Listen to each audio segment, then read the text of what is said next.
শুনছিলেন শিরোনাম, এবার বিস্তারিত। বঙ্গোপসাগরে সৃষ্ট নিম্নচাপটি গভীর স্থল নিম্নচাপে পরিণত হওয়ার প্রভাবে দেশজুড়ে বৃষ্টি হচ্ছে, যা আগামীকালও অব্যাহত থাকবে জানিয়ে আবহাওয়া অধিদপ্তর বলছে। 16 সেপ্টেম্বর বৃষ্টির পরিমাণ অনেকটাই কমে আসবে।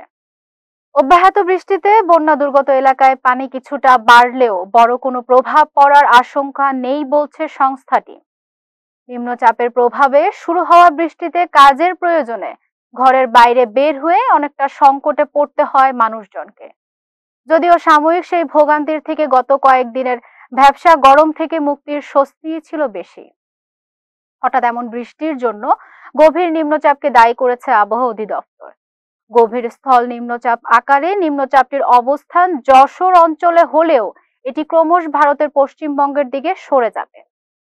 নিম্নচাপের প্রভাবে আগামীকাল বৃষ্টি হবে জানিয়ে সংস্থাটি বলছে, সোমবার থেকে কমে আসবে বৃষ্টির পরিমাণ।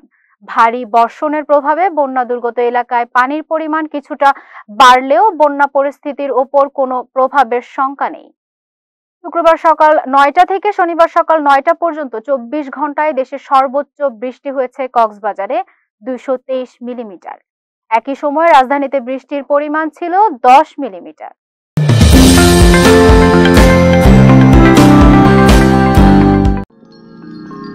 You are watching Raj TV, Jagorone, Bangladesh. Please subscribe our channel.